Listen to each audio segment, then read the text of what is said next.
evening! It's Friday! It's 7 o'clock! It's British summertime here in the UK. That doesn't mean it's actually summer, but it means the clocks went forwards or back, or whichever it is way they go around, and it's actually daylight outside. It's actually affecting the colour of the room in here, and it's just nice to have a cheerful start to the show. I hope you've been well. My name is Danny. This is Easy 8 Online Painting Club. I've been really looking forward to tonight because I've been really getting my painting on over the last week. If you were here last week, thanks for stopping by again. We didn't have the problems that we had last time. If you were here, Jeanette's there. Good evening. Hi, Jeanette. Nice to see you again. Thanks very much for stopping by. If you were here last week, you would know that we had a lot of problems trying to start the show. And I also, earlier on in the week, did... or it was yesterday actually, I did a little product review, and I also had the same problem trying to go live. I think I've solved the problem. It was really simple. For some reason, when I schedule a video, usually the default is it's not made for kids, and that's it. Yeah, and that's how it should be. It can be for kids, but it's not made specifically for kids.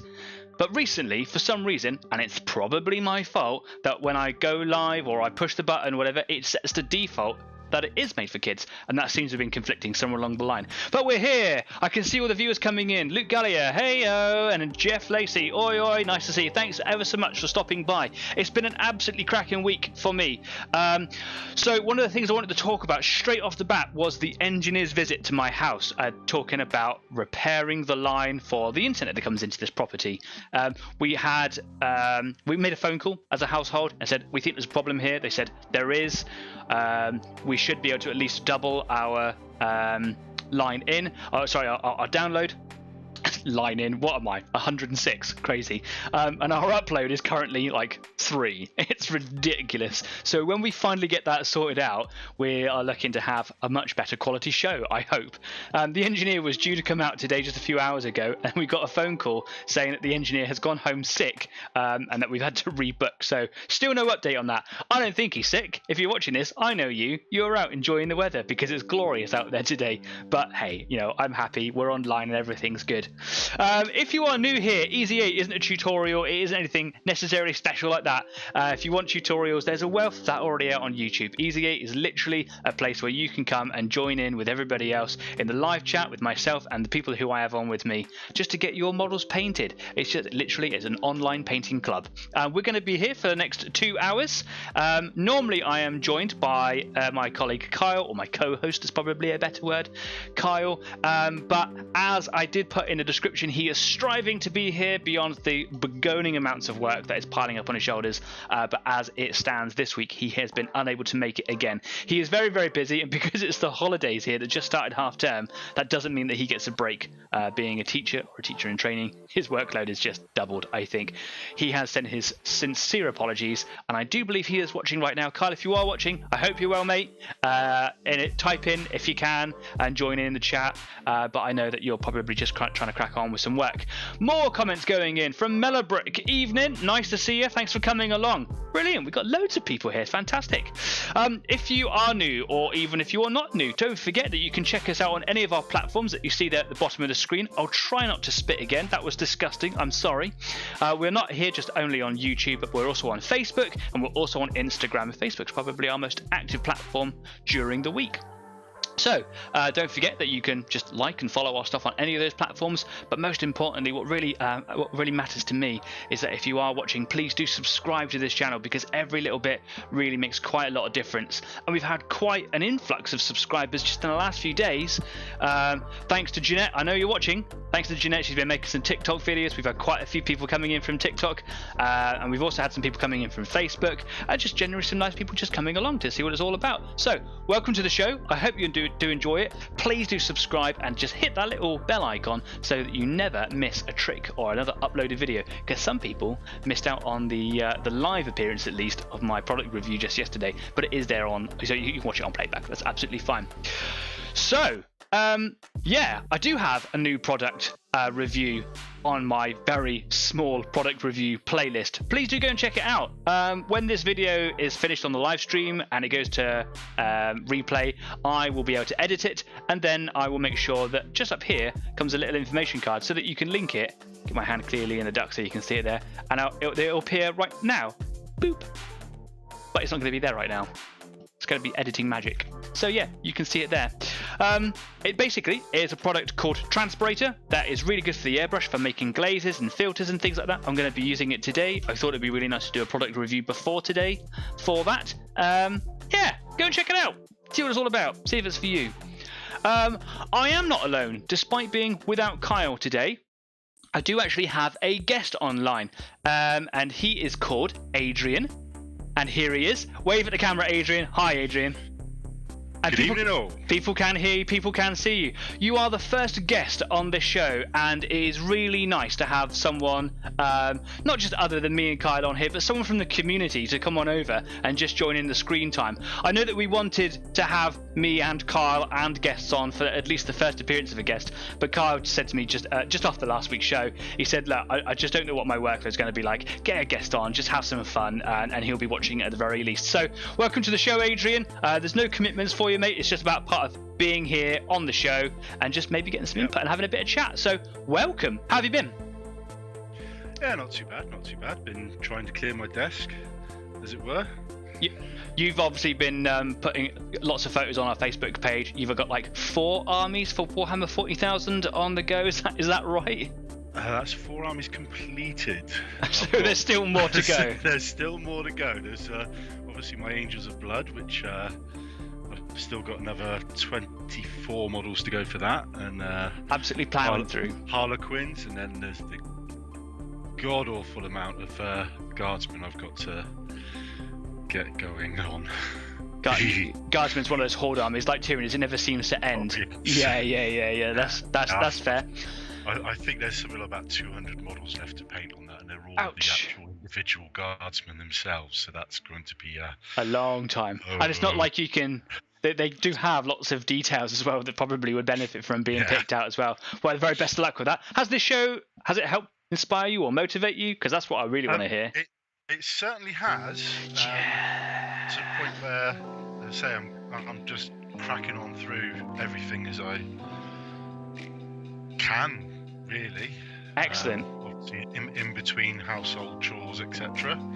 Brilliant. Jeanette's just put in there, he's taken over my spare room, because obviously you and Jeanette are husband and wife. He's taken over my spare room. Yeah. That's we're talking about it while we were setting up for the show. Like he's cleared out this room. It's going to be a study and Adrian's painting room. So yeah, all power to you, mate. It's always good to have a personalised hobby space. So what are you going to be doing tonight? Well, I'm currently working on the second bastion for the Tower of Redemption. Yeah. And that's going along slowly but swimmingly.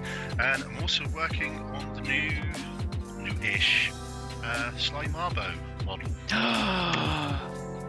Who is basically a model version of every jungle movie war hero ever. Yeah, pretty much. Yeah. We got some new comments going in from Mr. Bilou. I'm here to simply annoy my father. Wait till I go for a vape. Oh, okay, cool. Well, welcome to the show. I hope you get a little bit more out of it than just annoying the guests on this show. But welcome, please do consider hitting the subscribe button. Maybe hit the bell icon so that you never miss a show. And bring some friends, invite some people. Something I want to talk about ever so quickly. It's only just come to my attention. I fixed my chair earlier on in the week, so now I can move around quite freely without pulling the top off. That's never been something I really wanted to talk about, but it's really quite comfortable. Yeah. Cool, I can move around the frame a little bit. Brilliant. So you were doing, or were considering last week starting your King Tiger model. Was I right? Have you started that yet? Is that a thing? I've cut out the beginning of the barrel and painted the internal of the barrel. Not 100% happy on that. That needs a wash, I think. But I had to stop because the glue that I was using, the good old poly cement tube, would have wiped out a lot of the smaller parts, and my god, some of those parts are exceptionally small. Some of the parts are really tiny. I actually broke some really tiny handles on my Panther, and I actually had to make them out of bits of wire and stuff. You couldn't tell unless you were looking for it, and I pointed it out. So I'm really happy with that. But yeah, the parts do get really, really small. Well, when you finally get your new glue, best luck to you. Yes. Really look and see how that's coming along. the glue has arrived, but obviously because I'd started on the second bastion and the other little couple of models, obviously you saw I posted up Ephriel Stern, the Demonifuge, with the original comic book. That was working alongside of as I was starting on the Bastion, and obviously now I'm doing a Rambo.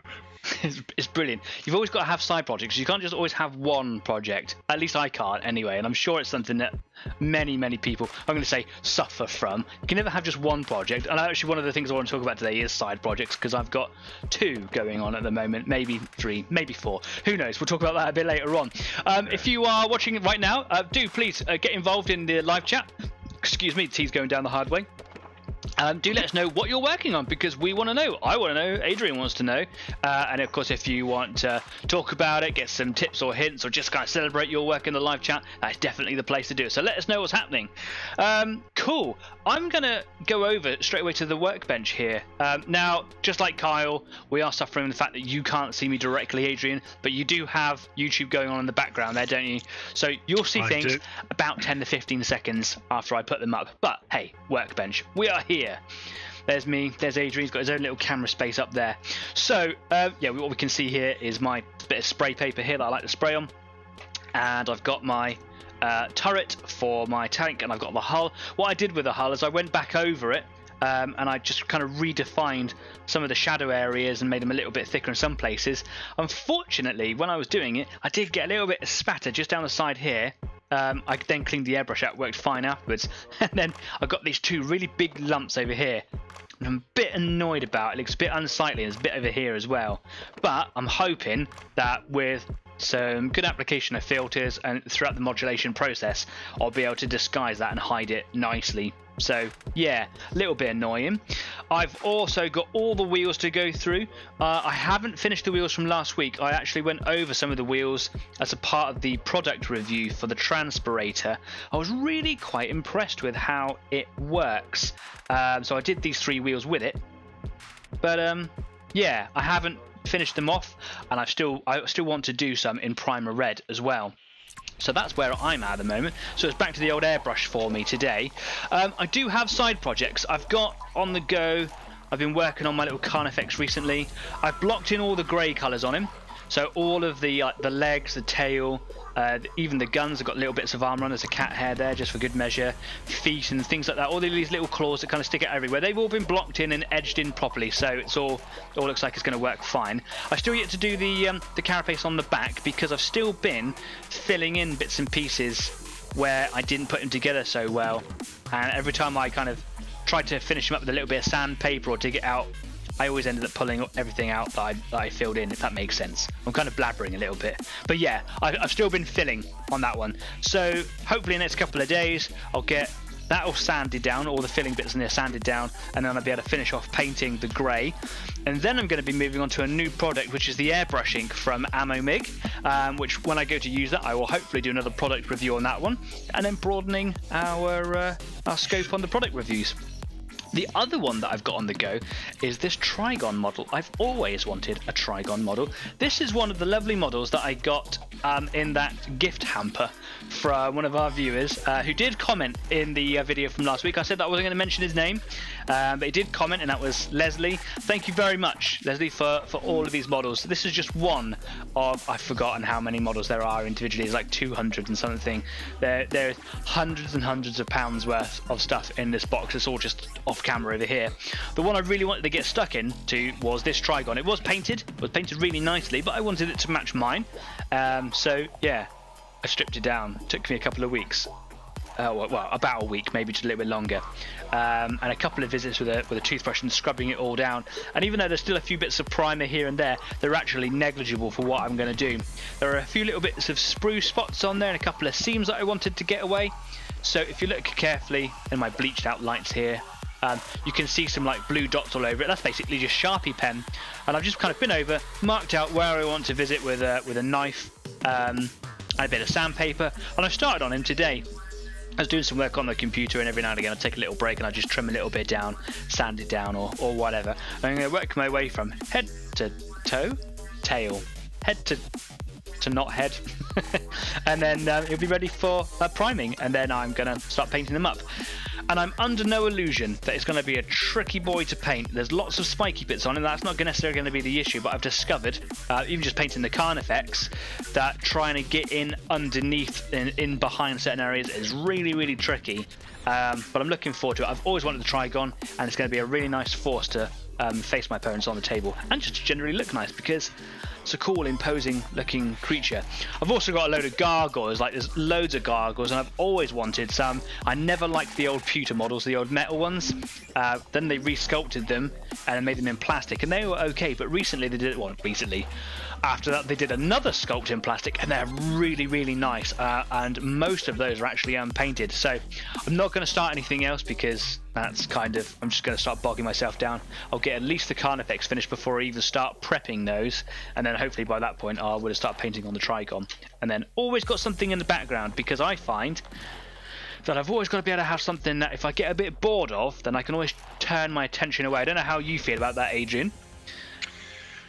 I always say have a couple of projects on the go. That way you can procrastinate about one by working on another. You can plan one as well, can't you? You can sit there and think about it. And I just have mine sat on the side, and I look at it occasionally. I'm like, oh, I could do this, or that's how I can overcome that problem, or find a problem that if I hadn't spotted it, then would have been a real issue later on. So yeah, if you're watching right now, if you've got side projects, I want to know about your side projects. Do you prioritize one over all the others? So like me right now, I'm prioritizing my Panther as my paint job, but I've got a couple of other things on the go. Or do you just have several main projects that you just kind of always got to do a little bit on this day, a little bit on this day, so on and so forth? I'd be really interested to know what everyone feels like that. So over to what I am doing right here. I am going to probably finish doing the wheels on this Panther. I do need to think about which ones I'm going to do primer red. I did a bit of research on primer red, and I discovered that actually there's no one set colour. And I had quite a few messages coming in last week after last week's show where I was talking about primer colours. Darren, who was live in the chat last week, was going to give me loads of advice. So I did a lot of research on it, and there's no one set colour for it. Every factory had their own kind of mixes, but often they were very, very different in batches, because they just had to make them up kind of as they went along. There was only one factory that actually had their own standard brand, if you want to call it that, of their particular colour, and that was the Henschel factory, which did make a lot of the later war stuff, so like the King Tiger, the Tiger 1, and a lot of the later model Panthers as well. But that's not to say that you wouldn't have had. So basically there was just so much from it. I thought it's my first 1/35th model, so actually what I'm going to do is I'm just going to use that camouflage color. I might do it a little bit darker just to separate it a little bit from the camouflage colors when it finally goes on. Jeff Lacey's put in there, so many side projects. Yeah, but you've got a business and you need to have side projects. I've seen your work list, as it were, and it's getting a bit mental, isn't it? You need to start outsourcing some of your work, perhaps. Right, so let me have a look at what the wheels I've got to do over here. I've still got to finish off a couple, and I'm thinking, I don't know why I particularly decided on over here a little while ago. I thought that maybe on these wheels here I'd have like a little cluster of like maybe 2 or 3. I just kind of thought, oh, back right side will be where I have the damaged wheels, or the ones that have been replaced. And I'm just going to do those in primer red. I have already started doing the modulation colours on all the wheels, so I'm going to have to like repaint some, but yeah, whatever. Let me just get these out of the porcupine. I could have moved the porcupine into a better spot before the show. I've also just realised that my camera is also set on autofocus, so I will sort that out very shortly. So my apologies for that. It's been a bit of a rushed day today. The prospects of employment are ever closer. So today has been CVs and applications and cover letters and things, and it's all very nerve-wracking, etc. So I'm a little bit behind. So I will, maybe in the interval, sort out that camera issue if I get a chance. We'll see what happens. Apologies if it affects your viewing pleasure. So let's put that one to a side for just a minute. and look at these ones here. So these are the ones I had left over at the end of last week's show because my airbrush was basically blocked and it was causing me a bit of hassle. This one here needed to be finished because on the back side just here there's a little gap where, as I was spraying from this direction, the skewer here was kind of in the way. So I'll just give them a little bit of a finish off, and then I'll move over to these wheels here, and then when I've got them all done, I'll probably just separate the 2 or 3 that I want aside for the primer, and then I'll move into doing the rest of the highlighting process. So without further ado, I'm going to get stuck in, and that'll be that really. Cool. Right, so airbrush. I give the airbrush a really good strip down the other day because it really needed it, and it's been really playing up. It doesn't last very long before it starts to get a little blockage in there. And I know I'm using lots of new products on things that I'm not so used to, but I get a bit frustrated with how far it can set me back, especially on a show when you want to kind of always be doing something, but whatever. Cool. People who've been listening to Adrian this evening may realise that his sound quality is much better than Kyle's. It certainly appears that way on my monitor over here while listening through my headset. That is because Adrian is wearing a proper gaming headset with a microphone, though it's not a studio quality mic, it is much closer to his mouth. Kyle has a decent set of headphones but doesn't have a gaming headset, so uses the microphone off of his laptop. If there is a quality difference in Adrian's vocals today, please do let me know, because it's really good for me to know, building up the quality of the show basically. So yeah, if Adrian comes across loud and clear, or too loud and clear, or just isn't coming across at all, do let me know so that I can always work to improve the show. Thanks very much. How's it going there, sir? It's not going too bad. So getting this it's getting the undercoat ready for all the gold that's got to go on the details. Do you have a particular way of dealing with metallics at all? Like Darren said just a little while ago, or 5 or 6 episodes ago, having an entirely separate paint water cup or whatever on the side for metallics because of the flecks that come out of the pigment. I don't particularly have it that detailed, as it were. I generally use the same paint water for, and I shouldn't, but for a couple of days, and then I'll give the actual whole paint pot a good wash out and what have you. But normally I'm dealing with metallics, so I try to undercoat in black. It seems to bring them out more. Yeah, I've heard people saying that there's actually a lot of benefits to working with a black primer. Already got a blockage in this airbrush. What is going on here? It's spitting back up inside the hopper. Maybe I need a bit of thinner, I don't know. Oh, there we go. It was just building up underneath. I normally do my metallics as what I call dark colours, and I generally undercoat black for my dark colours. So like if I'm painting orcs, like I did do for Mr. Causey for a while, or the same with metallics, or even my dark angels. Yeah, they'll all be done undercoat in black. But as far as my lighter colours, so my whites and my bone whites, obviously with the Fortress of Redemption, Tower Redemption thing, I've been undercoating in a grey. I used to undercoat in white, and I found grey works just as well, if not better. Why? What sort of properties did it give you? Well, white didn't so much give me any problems as such. It was I started using the undercoat for doing the contrast colours. All right. There's if you're doing it as apparently, I was talking to the Games Workshop chap. There is if you use going straight for it as just contrasts, there is a special coat for it, which helps the contrast actually cling into all the recesses. I did not know that. That's really interesting. Yes. So I started using that. In fact, I ended up using about half a can on the Fortress in the end. Luckily, I had half a can. So left. It's a special undercoat or special primer for working with contrast paints. Yeah, it seems to be. I've I have found that if you're doing it if you're using the contrast colours, I mean, I've been using the Iandan yellow because on the Fortress there's a few caged lights, and I've been using that for the actual glass, as it were, to give it I follow. a yellowish light effect. Yeah. And obviously, because I've done the entire thing in my bone scheme, because you're doing it as a fortress for your Dark Angels, if I remember right. Is that correct? Well, the Fortress Redemption is a Dark Angels thing anyway. Oh, I didn't know. I'm learning so much here. Yeah, it's a Dark Angels thing. That's why the angel holding the great on the tower. I had always wondered. Carving of the angel holding the sword. It's because it's the Fortress of Redemption is a Dark Angels thing. So obviously there's all the iconography all over the place. I'm not a big Dark Angels player, as you can tell. Yeah, for the Dark Angels.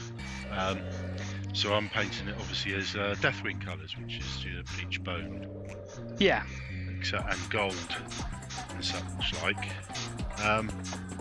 But yeah, the contrast seems to cling quite nicely onto they'll paint themselves. As I say, with the contrast I'm using for the lights, it goes on well to the lights where I've obviously gone over with as the bone colour of my as the main colour, and then I follow. Build the details out. So the smaller the details will be get done last.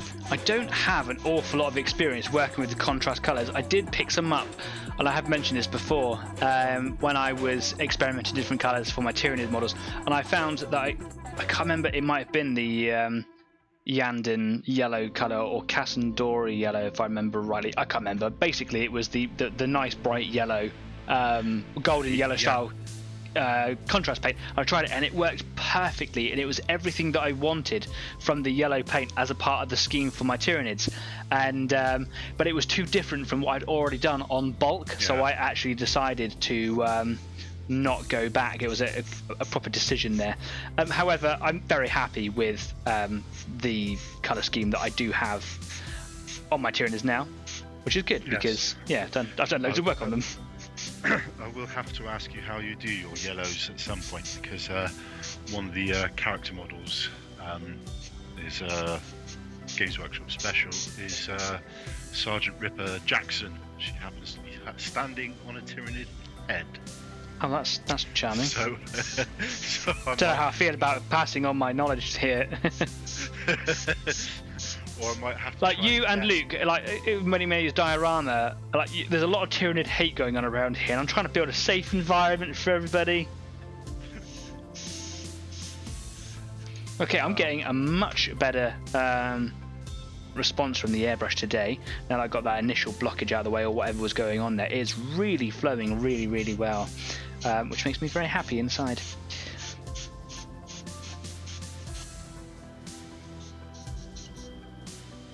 Oh, I've just run out. One more wheel to go. Whatever. So maybe just maybe just a drop or two in here. Now, obviously, in previous weeks you're very active in the live chat. We've been talking about airbrush techniques and tips and hints and whatever. Do you actually own an airbrush?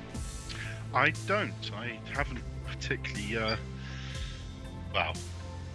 I haven't particularly been able to afford one for a start. It is quite an expensive initial outlay. Quite an expensive outlay, and not really been able to justify it because of the way I do my when I do my hordes of guardsmen, the way I end up doing all the reds, etc. I've got a set way of doing it, so. Yeah, if it's justify the walk out. It sounds like it might be, at least for your hobby needs, a little bit of if it ain't broke, don't fix it. Yeah. Yeah. I mean, I've got so used to using all the brushes and such like now that it's like airbrush, new, scary. Yeah, for me, when I bought mine, it was literally I wanted to get quick coverage of yellow, because yellow is a real pain in the neck trying to work with brush before at least contrast paints came out and working with. I thought it's just a really good way of getting that yellow down over massive units, etc. Always knowing that I could then go into it if I wanted to. Yes, I remember when you bought your airbrushes at first. You were really struggling with it. Doing some rocks. Yeah. That was, of course, back in the time, and I have said this before, I was using the wrong type of paints, so I was getting all those problems, and it was too thick of paint. Got some comments going in. Jeff Lacey says, I've always found a mild grey works for most colours. It's what I used when I was a figure painter many years ago. And Medbrook has put, NIDs are not exactly about a safe environment. Yeah, true that. No. But I just don't think you're giving us a chance.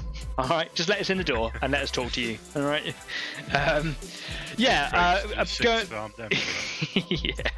Going to colours for undercoat. I have two colours that I use here that I've actually not got out on the table because I wasn't expecting to talk about them, but they're just Vallejo air colours. You can apply them by brush. It just takes another coat really because they're quite thin, but essentially I've got a white and a grey. I don't really have much that I will want to do with black. I do use metallics occasionally, and I do think that a black undercoat is better for metallics, but I'm just not. Yeah, I don't do enough of it to have a black undercoat. So I use a white just because I do the yellow, and the yellow I get a really nice bright vibrant yellow effect if I use a white primer. I have tried it over a grey primer, and I didn't get quite the same effect. I had to go quite heavy on just the standard layering of the yellow colour. The grey is for everything else because it just works, like you're saying, works for most colours. When I do my tanks, when I do any other model, like Space Marines, it's just a really nice other colour to have. And if you are using contrast colours, then of course the colour of the undercoat that you use does affect it. I just didn't realise that they did a specific primer for contrast paints. Yeah. Oh dear. I didn't mix it well enough inside the hopper, and it was spray, and then I just poured it all over the piece. Fortunately, on an interior piece that you won't really see. For anybody who's pro watching this show, I am not a pro. Or any of us, really. That's a very good statement, actually, to be fair. What I do find difficult, and it is difficult, is that while I'm on the show, I'm wearing a headset. Is that I realised after starting the show that a lot of what I take the experience of airbrushing is audio cue. So I'm listening to the airbrush to kind of gauge how much I'm pulling the trigger down. It's not all about the feel and what I can see. A lot of it is by the sound it makes, but these are noise cancelling headphones and it's very difficult to hear. Yeah, it doesn't help. It doesn't, no. But I do just really enjoy the whole painting. Because of that, I've just used what I had in the hopper as well. Oh my goodness. Does it end? See, simple brushes, less to go wrong. I'm with you. I hear you.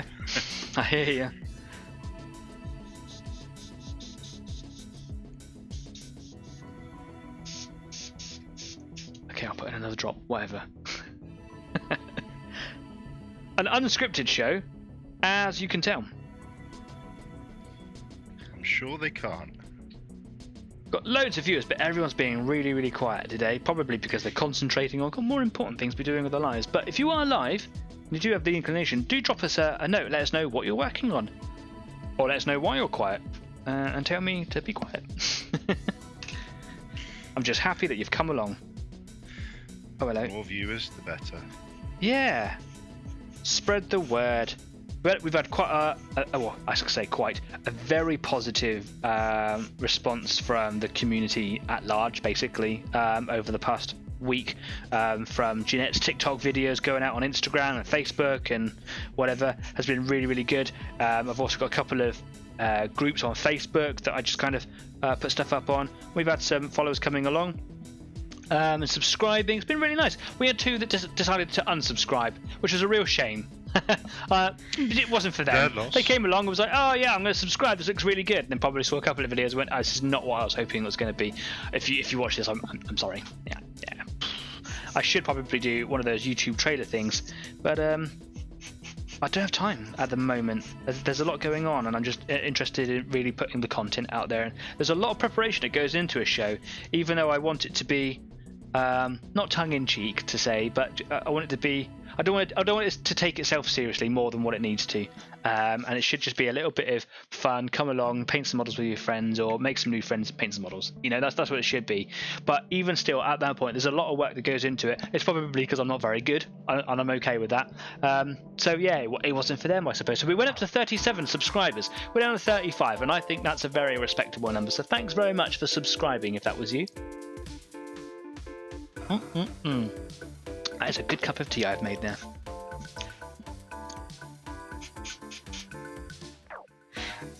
Another comment going in here. Luke has put, if I remember, Hobbycraft has a £60 airbrush. Not too advanced. Not that that many. Not that many features. Sorry, I'm trying to read at a distance.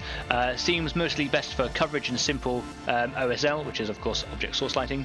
The price may be a little more, but it shouldn't be too much. Oh, that's worth knowing actually. Like I've said in the past, I will do a separate video feature on my airbrush setup and things, and I'll tell you all about it.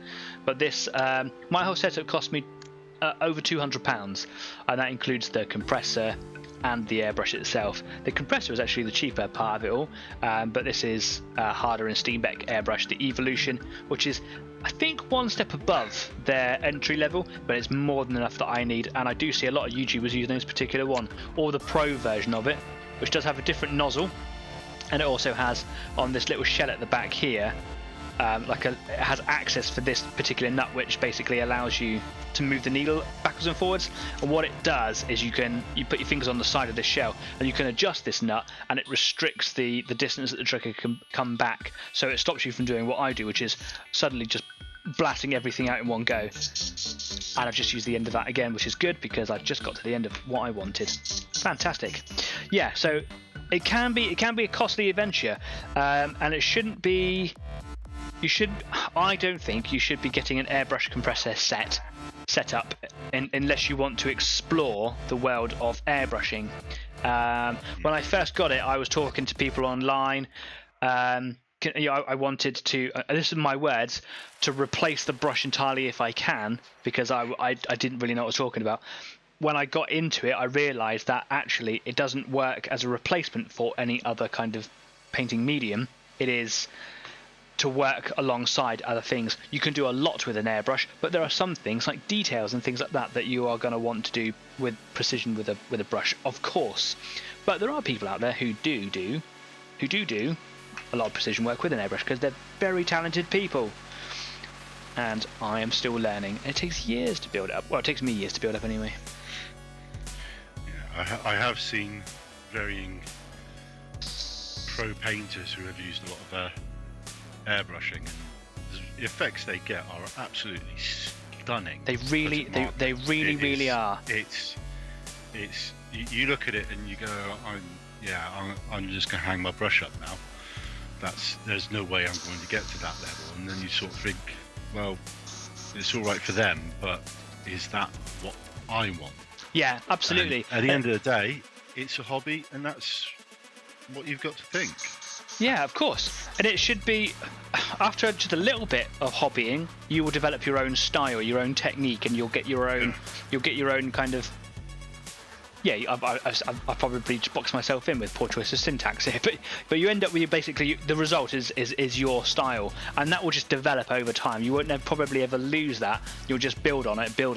And if putting an airbrush in or another form of painting is going to take that away, then is it, like you're saying, is it really what you need? Jeanette's just putting it, watching you for clips for TikTok and watching anime. What a brilliant evening! I can't get enough of that tea. If anybody hears any screaming coming from my headset, it's not me. It's my little one, because she is also watching said anime and she gets very into it. Yeah, it's one of those things. We do this show from our houses. That's the whole point of it. There are going to be things that you might be able to overhear. Beginning of the show, there was someone in the lounge above me, because this is on the bottom floor. There was someone above me in the lounge sitting on a squeaky chair. I can hear it like it's right beside me, but I don't think it comes across the microphone. If it does, it's fine. It was whatever it is, you know. Who cares? Right, I've done my wheels. Yeah, appreciating, completed. So, what I'm going to do now is I'm going to go back to the hull. Hi, hull.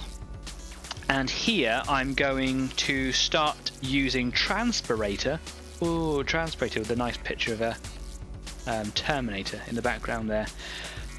Transpirator is a product, an acrylic product, for mixing ammo-acrylic paints to obtain transparent effects. And different amounts, of Transpirator. Add different amounts of Transpirator to obtain different intensities. Shake well before use. Dries completely within 24 hours. Like all MIG products, at least that come in a dropper bottle. The agitator ball in there, which is really, really good. This is for making essentially glazes. I did a lot of research on this product because when I was looking into buying it, someone said it doesn't actually make your stuff transparent, it makes them translucent. And I was like, oh my gosh, what is this? What is the difference here? Basically, as my little product review talks about very briefly, is that there is opaque, translucent, then transparent in the most layman form. So opaque is you can't see through it, like this teacup. You cannot see through this teacup. It is completely opaque. You can reduce the opacity and it will become translucent, very much like I was going to say very much like my paint water, but no, that's actually virtually opaque now. But if you're looking through a coloured bottle, it might be green or brown, you can still see through it. That is translucent. So it has a colour to it, but you can still see through it. And then there is transparent, which is like the clear glass of this glass here, but you can see right through. And then there are different levels where they start to merge into one and the other. So yeah, this is called Transpirator because Translucerator probably sounds rubbish. Please don't coin that. Translucinator, whatever. Yeah, I can see why they went with this name. You sound like a rubbish person. Doctor off Phineas and Ferb. Translucinator. Yeah, if you find Translucinator out there, don't buy it. It's a rubbish product. Transpirator, basically, you would mix this in the hopper to get essentially glazes, for making glazes of filters. And you would add it in different quantities. I've seen some videos out there. There's a couple of people that make. Actually, I linked it in last week's video. The guy who was painting up the Tiger One using this as a product for the different effects. The guy who I learnt this from was using generally 50-50 mixed this to paint. When you want to then make really thin filters that go over the top later on, you would then probably use about 75% of Transpirator to your paint. Darren Venenimus, hi guys! Hi Darren, thanks for stopping by. Nice to see you again. Hope you're well, mate. You may notice, Darren, that we have Adrian on this week, not Kyle. Kyle wanted to make it, but he couldn't, again, because he's very, very busy. And Adrian is this week's guest, so he's here to join us today. So, yeah. Don't tell Kyle. Maybe we'll replace him. I don't know. See what happens. It depends, does Adrian cost less? Kyle doesn't cost anything. It's a hobby. It's a hobby. Right, so... I would say, who says I haven't already replaced him? Oh, it's going to be a fight.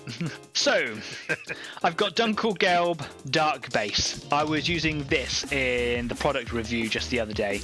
I was trying to basically block out these lighter areas. I was doing it on the wheels, but I was blocking out these lighter areas and just to add a little bit of highlight. By adding Transpirator to it, the colour that is underneath, so basically I've got the pre-shaded areas of the shadow bits, and then this lighter colour will still shine through, and it will add to the overall effect through the different stages of highlighting as I go. So that would be really, really cool. And what I'm hoping it's going to do, as it did with the wheels, is it actually softened the transition areas from the edges of the shadow lines. Bring it up a bit closer to the camera so you can see. Bring my light in. Here we go. So what I'm really hoping is that I'm going to get rid of these splodgy effects here where I really didn't control the airbrush very well at all. I've got this very spattered effect along here. and I've got a blotchy effect, a blotchy effect, and a blotchy effect. And those are really the only areas where it's particularly bad. Everywhere else is absolutely fine. I'm very, very happy with it at my level. But I'm hoping to soften these areas out and just hide a little bit by building it up. And that's going to be with a 50-50 mix of the next darkest colour, which is dark base, and translucinator. So yeah, and I'm going to start on the front of the tank, I think, because it's nice and clean and open there, and I can build up a little bit. So here we go. Give the paint a really good shake. Jeanette has put, now I have the Phineas and Ferb theme in my head. And then obviously Adrian here, there are 104 days for summer vacation. I don't know what you guys are talking about, because I've never seen it. I want to say I don't get an awful lot of time to watch TV, but I do. But clearly I haven't watched Phineas and Ferb. 5. I've learned that it's really important to count how many drops of paint you put in, because you want to copy that with the transpirator to get your ratios perfect. So 5, 6, 7, 8, 9, and 10. Okay. I really do need to clean the nozzle out of that bottle because it's bunged up and comes out sideways, which is just a really bizarre physical thing. Make sure that I give this one a really good shake. Now, what's coming? There was like I don't know if it's a part of the manufacturing process or if it was just the product that got gummed up in the bottle nozzle.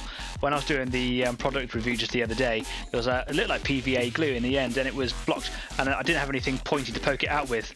I dropped a little bit on the paper, and it all came out. So yeah, be aware of that if you are going to buy this stuff. 1, 2, 3, 4, 5, 6, 7, 8, 9, 10. There we go. Cool. Oh, I hate counting. It's so difficult. And then mixy mix. Mix, mix, mix. Jeanette says, knew that was coming. Okay, it's obviously a personal joke between you two. Jeff has put, are you going to do rust effects on the Panther?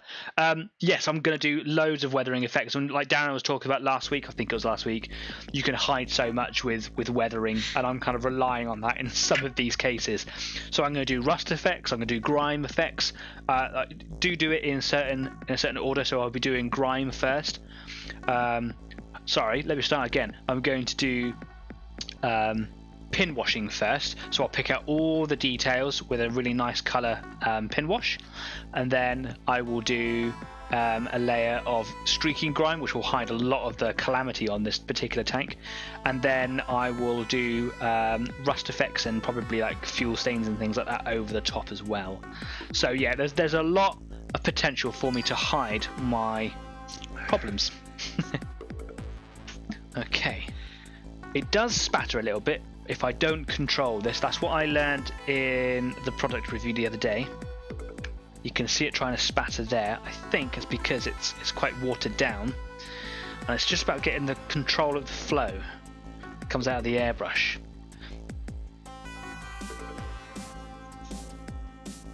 And I'm just not very good at it at the moment. Okay, I'm ready. Let's do this. So my attempt here is to not cover the shadow, but it's to kind of work around it so that I'm kind of straight away it splashes. So I'm trying to work in this kind of highlighted area here, and I'm getting a lot of splashing going on there, and I'm just not happy with that straight away. Maybe I'll bring the pressure down a little bit. This is what I was working with the other day, was trying to learn. That's much better. Oh, there we go. Still splashing a little bit. Bring it down a little bit more.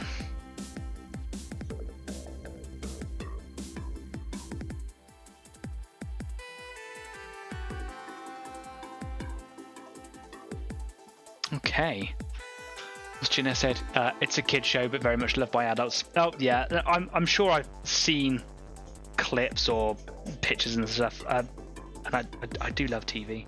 Oh my goodness, come on now. Who doesn't? Yeah, right.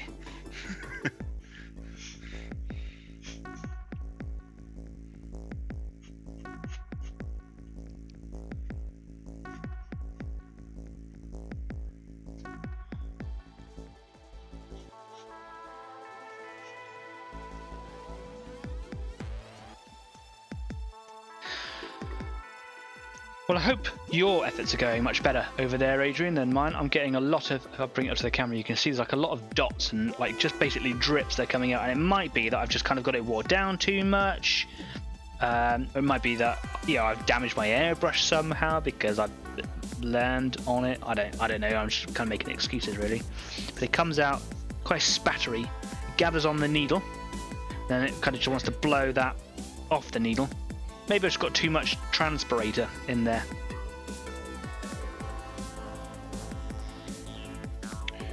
Quite possible. Translucinator.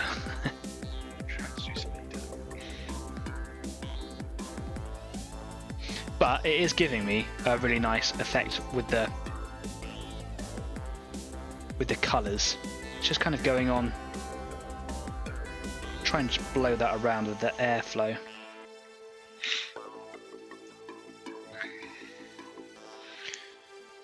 Yes, and as I say, I was also working on a slime arbo and looking at the base, his base. There's some little details which, from the pictures on Games Workshop site, you might not be able to see. Oh, really? Like, yes, there's a little plant. I'm sure you remember Little Shop of Horrors. Yeah. Yeah. There's a plant which looks exceptionally similar to that in the background, and it's actually got a vine wrapped around a plunge detonator. It's like, yeah, as I say, sometimes they do these little homages or something. Yeah. Yeah, and it's like, yeah, that's pretty cool. I like that.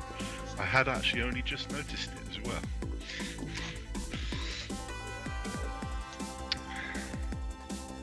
But yes, the black is going on slowly but surely.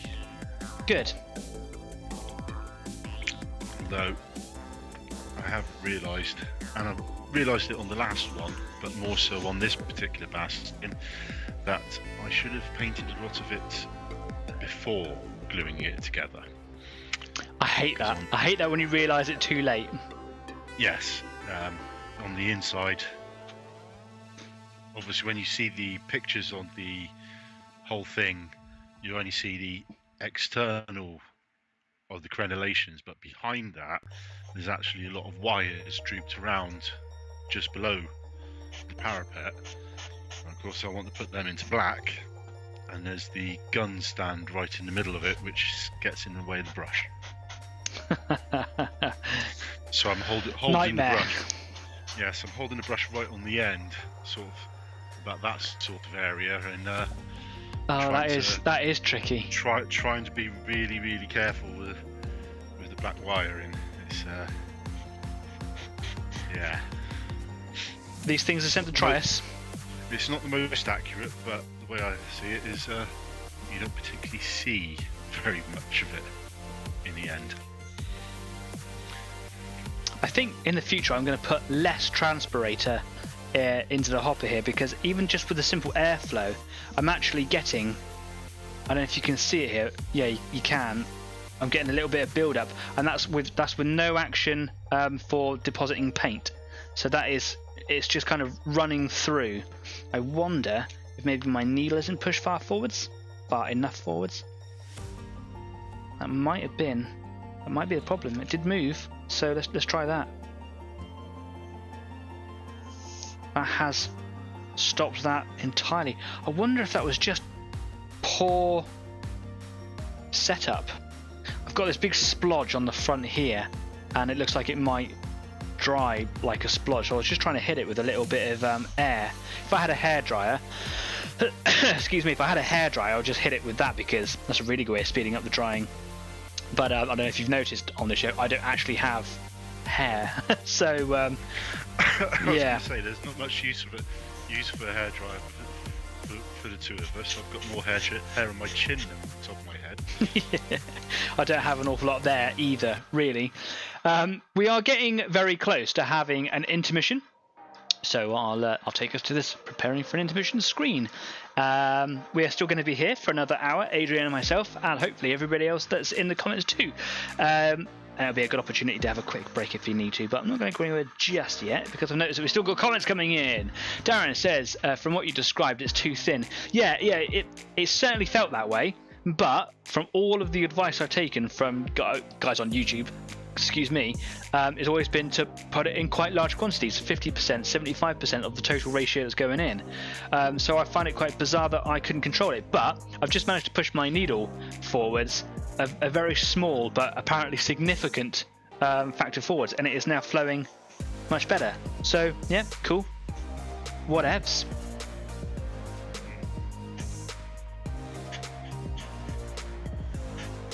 But I really like it. It is essentially a glazed medium for the airbrush. However, I do talk about it on the product review that I made. It's not suitable with every manufacturer or brand of paint out there. So do a bit of research depending on what you use. If you want to use an airbrush and you want to use transpirator, don't use it with Tamiya paints because it doesn't have a very good effect. If you want to use Tamiya paints, airbrush thinner. That's all you need. You get a much better finish with it. That's what I was using, was just applying it very, very gently with a thinner, and I came across this product and I thought, I want to give it a go, so I did. My watch is going crazy here. My little alarm for the yeah, I know, thanks very much, cheers. So Darren, I know you're obviously watching now. You did post up a little while ago on our Facebook page that you were you started work on some projects at home. You've got some 135th builds. You've got a really, really nice truck going on where you're actually scratch building the canvas going over the back. It looks really, really good. I wonder if you're working on that tonight or if you've done any work on it recently. It'd be really cool to know.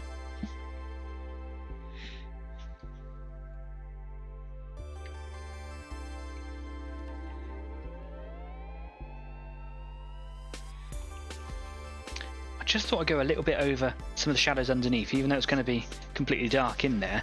I don't want it to be necessarily brown. I do want that colour to kind of not dominate, but to be present, that sort of Dunkelgelb colour. So just by applying a thin layer over there, we are still, if we're looking there, we're still kind of being visually reminded of this lovely camouflage colour. I love it.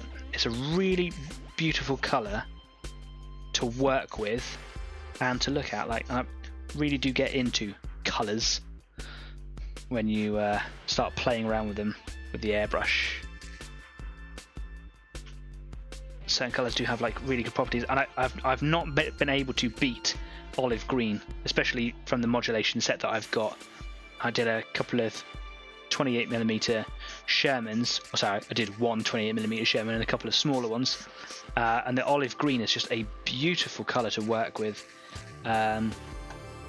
Yeah, it's creamy and it just works well, and no matter what you do with it, even if you think you're ruining it, it works. It's a majestic colour.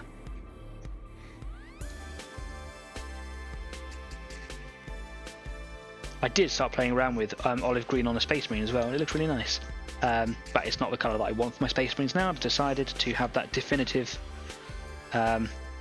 thing where I went, right, I'm going to do them this colour. So yeah, I will remove the olive green from him. But it was an interesting colour to work with. I thought Raptors were olive green these days. They essentially are, but they do have their own like GW kind of colours, and I prefer. It's very subtle, the difference, but when you start to look at them as a painter, you notice it, and I'm like, actually, you know, I would like to have that difference, if you know what I mean. But they are going to be very, very similar and heavily inspired by sort of historical war vehicles. Finish my sentence there. Really got my focus on quite a bit here. I suppose a sort of British racing olive type green is better than the blue and yellow they were.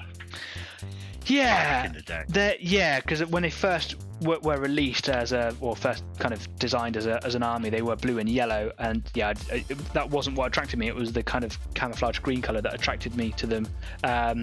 Though I have thought about making the odd character in that colour, like he still clings to that kind of colour scheme. Maybe I will, maybe I won't. I haven't even finished anything else at the moment, so before I start those, you know. Yeah. Finish at least one thing. Absolutely. Right, well, I finished the hull here on at least that colour filter. And I'm hoping now that the whole process is going to start moving along quite quickly. And I think what I'm going to do is, rather than doing hull, then turret, then wheels in one set of colours, is I might just go through all of the highlights on the hull and the turret and then do the wheels collectively later. I don't know, see how I feel, see what the mood takes me. Anyway, we're going to stop now just for a few minutes, so we can have a little bit of an intermission and a break from my voice and Adrian's. Maybe you like Adrian's voice, I don't know. So yeah, if you fancy having a break, stretch your legs, go reset your eyes, change your paint water. You should definitely change your paint water. I should definitely change my paint water. Yeah, that'll be that. And we'll be back in about 10 minutes. See you then.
welcome back. I was just making sure my microphone was working. I came back on set a little bit too early. Microphone's working. It's all good. Yeah, cool, brilliant. I hope you got everything done during the interval that you needed. I was going to go and replace my paint water, but I fell over the other day and it really hurts and I can't get off the bench. So I have to just work with some dirty paint water. You shouldn't, however, unless you also fell over. You should definitely change your paint water. Cool. Welcome back to Easy 8 Online Painting Club. If you're new here or you've only just arrived, please do check us out on any of our other platforms. We're not just here on YouTube, we're also around on Facebook and on Instagram. Like and follow the stuff that we put up there. But most importantly to us, if you could subscribe to the channel, that would really help us out and be really, really cool. And if you really like what we're doing here, then you can hit that little bell icon and you'll always be notified of whenever we go live, because sometimes it's not just on Fridays. Yeah, there you go. Cool. I'm not alone today. Obviously, Kyle is not with me, but I do have our guest Adrian. You're back on set, Adrian. You can wave. Hi. Hi. Cool. Adrian did disappear and get everything done that he needed to, because he's a good man. And yeah, I went for a morning run yesterday and I did 10 miles and I was really happy with it. I got tired and just as I started the 10th mile I tripped over and I wiped out really badly and I grazed up the palms of my hands. That's all sore, and I fell on my left side and I've cut my knee and I landed on my knee. That's why my hands are looking a little bit cut up and whatever. So yeah, I've sat down and I'm staying here. That's how that's going. So yeah, it's an excuse to be lazy, right? Before we disappeared for the interval, or the intermission, same thing. Darren did put up there with regards to his 135th truck build that he's doing with the scratch build canvas on the back. He's put not got much further with layering it up with watered down PVA to make it plastic-like and tougher so it does not wrinkle when painting. Yeah, that's a really good point. Obviously, because if you're making it out of paper or a napkin, when you start applying products to it, it's going to wrinkle. So by applying PVA, you are essentially plasticizing it, aren't you? Is what you're saying there. And yeah, it looks absolutely phenomenal. And I think you put up a picture on our Facebook page. Whoever did that, or you sent it to me directly. But if you haven't, please do put it on Facebook so that everyone else can gawk at it, because it's going to look really good when it's done. It's looking stunning right now. So before we go any further, I'd like to put a little bit of time just after our intermissions to talk about Community Spotlight and some other bits and pieces. And I basically, if people don't send stuff in to me, if I see something online that I really, really like, I get in contact with that artist, and then I basically say like, hey, I'd really like to show this off or talk about it, or give you a little bit of credit for it online. I always ask them for permission, and that just so happened that earlier on today, on Facebook, I was going through one of the forums on there. Games Workshop Army Painters is a public group on there. You just apply and they let you in. And this guy put up some really, really cool photos, and I wanted to show them off with you today, and I asked for his permission. He said it was fine. So let me just take you over to the Community Spotlight. Adrian, again, you're a little bit behind, but I sent you these photos earlier on, didn't I? So you've kind of got them there. Yeah. So this is basically from Games Workshop is the Adeptus Titanicus, I was going to say Mechanicus, Titan Maniple. So basically, it's just a load of really cool Titan mech things, but this is in the smaller scale. So you can, for example, at the back, you can see in this picture the two huge Titans there. They aren't the really, really big ones that you can buy for thousands of pounds from Forge World. They're actually the smaller scale ones for Adeptus Titanicus, which is a separate game in its own right now. I don't actually know what scale this is, Adrian. You know a lot about Adeptus Titanicus. Is this the old Epic scale, or is this bigger? No, it is bigger. I believe the Epic scale used to be 6mm. That does sound familiar, miniatures, yeah. And I believe these are at 10. So it's quite a jump in size there, really, isn't it? Yeah. Yeah. They're a bit bigger than the old Epic scale. Yeah. Primarily because I think they're just going to deal with, well, the Titans. Yeah. Titanicus. And I quite like that. I always liked Epic. I never ever had any inclination to start it as a separate game, especially when I started. It was sort of mid-90s, early 90s, and I was still at school. Like most people get into the hobby when they're younger, don't they? So I didn't have the most pocket money really, and it always has been an expensive hobby. But my friends who got me into it started off by playing Epic, so it's always appealed. I've always liked the scale of it. I've always liked the fact that there's several war zones. There's the one that goes on down at the bottom with the troops, and then there's this other one that goes on here, and then you could take that even further by saying there's the one in the air and then there's one in space and stuff. That's always kind of cool and super nerdy, and I love it. But what really stands out about the models is that they've obviously changed, or let's say upgraded, the way that the Titan looks, the big Titan at the back, the Warlord Titans, because back in the Epic days they were very, very different, and they just said there's different styles and they're all relevant, but obviously you can buy that one in the larger scale from Forge World, and it's a beast, and it does look really cool. I think I prefer the older one just out of an aesthetic value, but you can't knock it for what it is. It's still really, really cool. I love it, and I think go on. Those ones are actually what they call the Mars pattern. Yeah. I did know what. Pattern. There we are, Lucius pattern. The Lucius pattern one you can buy, or at least you used to be able to buy, from a third-party company. Oh really? Yes. In the scale for Adeptus Titanicus. No, in the 40k scale. Oh. And they're about half. Their Warlord Titan was about half the price of the Forge World one, which I think is partly why they no longer do it. Yeah, probably. Yeah, got stomped on by the corporate fist of Games Workshop. Yeah, no, I totally get that. It's a possibility. I haven't actually heard anything along those lines, but yes, they called it something else. I think it was the Warbringer. Bottleneck or something similar along those lines, primarily to get around the copyright of Games Workshop, but it was a almost direct copy of the Lucius pattern. If you make stuff out there, don't rip off other people's IP. But if you are a purchaser and you want to buy it for your own stuff, go for it. That's the only advice I'm going to give on this one here. What really stood out to me, and you've said it to me just during the interval as well, is the astonishing paintwork that's been done on these guys in the yellow. And we're going to take a closer look at them in just a moment. What you'll notice there's a lot of detail work on them, and I think that's all done with decal water slides. But for all the sort of the flame style work that's done in yellow and black, it's all done by freehand. It's very, very talented. What is actually there on the table? There's 1, 2, 3, 4, 5, 6 knights, 2 warhounds. There's a Reaver Titan in the middle. Then there's the 2 Warlord Titans at the back. But then there's a pair of other knight things there, slightly to the left in the centre. I think they're called Carastus. Because they are brilliant. I've seen the Forge World scale ones of them, and they are brilliant models. They're just a really nice, beefy looking design, and I didn't know they did them for this game, and they look really, really cool. Let's take it over to the next picture then, and that is looking at the Reaver and the 2 Warlords there.